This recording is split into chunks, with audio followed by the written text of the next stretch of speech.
السلام عليكم ورحمة الله. السلام عليكم ورحمة الله. Dan 4 hal yang menjaminkan banyak rizki, bukan memudahkan rizki. Tolong Bapak Ibu hafal. 4 hal bukan menjaminkan rizki, bukan memudahkan rizki, tidak. 4 hal mendatangkan rizki kemari. Dan 4 hal bukan Allah kasih kemudahan berarti kita berjalan mencari rizki Allah kasih, tidak. Bukan dikasih kemudahan, tapi di mana saja kita ada, posisi kita di mana saja, Allah datangkan rizki kepada kita. Yang pertama, qiyamul lail, salat malam.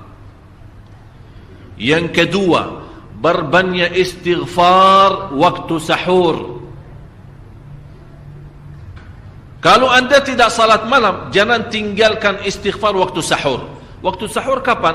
Kira-kira 30 minit sebelum azan. Disitulah Allah sendiri memuji. Allah bangga dan senang terhadap orang yang sahur. Sampai ulama berkata, tidak ada ibadah yang terbaik di waktu sahur selain istighfar. Jadi boleh baca Quran, boleh salat malam, boleh zikir, boleh apapun, tapi yang terbaik istighfar. Fokus hanya istighfar. Astaghfirullah wa atubu ilaih, termasuk istighfar Allahumma anta rabbi la ilaha illa ant, yang Bapak Ibu tahu sayyidul istighfar, yang terutama, yang paling luar biasa. Allahumma anta rabbi la ilaha illa anta khalaqtani wa ana abduka wa ana ala ahdika wa wa'dika mastata'at a'udhu bika min syarri ma sana'at abu'u laka bi ni'matika alayya wa abu'u bi dhanbi faghfirli fa innahu la yaghfiru dhunuba. Ya Allah, kalau kita fahami doa ini luar biasa. Oleh karena itu kata Rasulullah, barang siapa yang membaca sayyidul istighfar kemudian di malam hari dengan keyakinan dia meninggal habis baca istighfar, masuk surga. Masuk surga. Berarti ini salah satu doa yang menjaminkan dengan mudah masuk surga.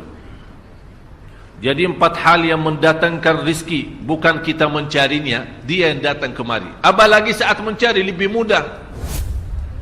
Qiyamul lail, salat malam.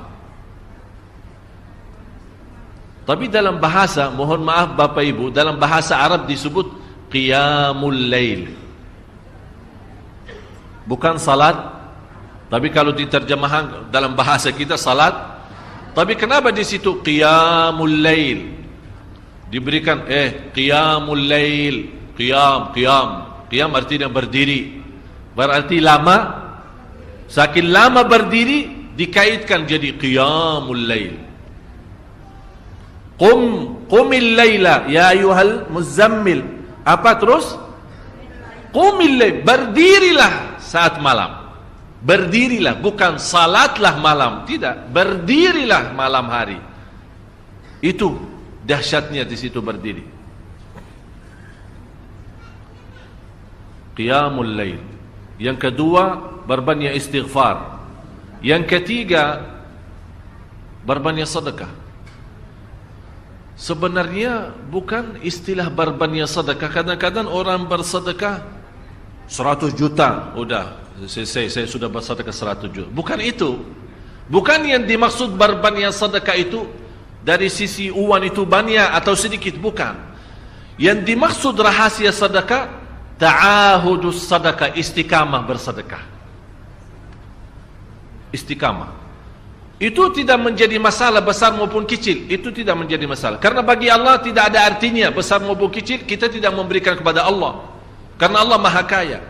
Tapi rahasia sedekah itu kita terus menerus sedekah. Siang, pagi, malam, siang, pagi, malam, pagi, besok, terus minggu depan. Tidak pernah berhenti. Setiap ada kesempatan selalu kita membawa sedekah. Itu namanya ta'ahudus sedekah. Ta'ahud kalau dalam bahasa sebuah janjian. Seolah-olah kita ada kontrak kerjasama antara diri dengan apa? Dengan sedekah. Itu kata ta'ahud, ahad, berjanjian. Saya berjanji.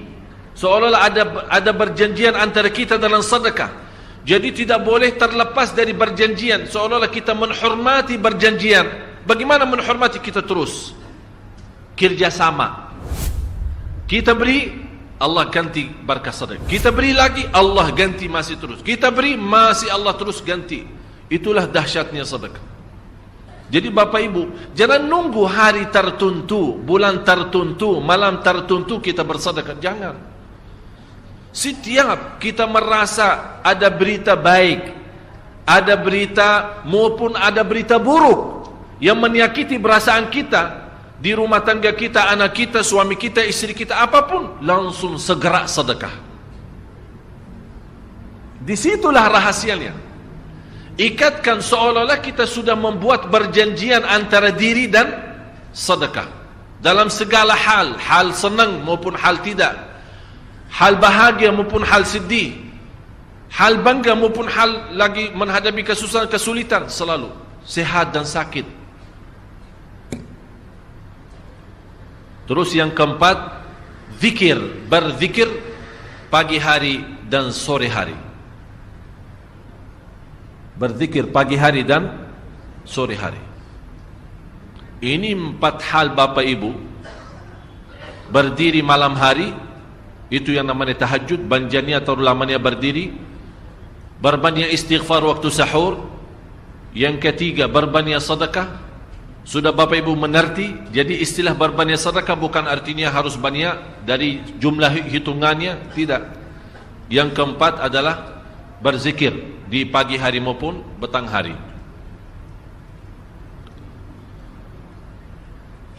Amman huwa qanitun ana al-laili sajidan wa qa'ima. Sajidan wa qa'ima. Jadi Bapak Ibu, saat kita berdiri lama, walaupun baca satu ayat, diulangi berkali-kali, walaupun baca surah pendek, tapi diulangi berkali-kali, tidak menjadi masalah. Bapak Ibu hanya hafal qulhu. Qulhu dibaca 3 kali, pahalanya seperti baca Al-Quran 30 juz.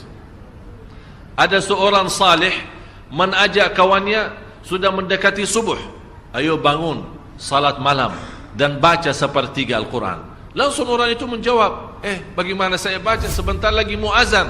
Bacalah qul huwallahu ahad. Salat malam dan qul huwallahu ahad. Jadi Bapak Ibu, yang saya harap, jangan susah fikir, ya Allah saya mau baca apaan. Tidak usah susah fikir. Baca dan nikmati, yang penting nikmati bacaan. Walaupun qul huwallahu ahad setiap hari. Kalau kita pusing baca, Allah tidak akan pusing mendengar. Malah Allah paling senang mendengar bisikan bacaan dan bisikan doa kita malam hari.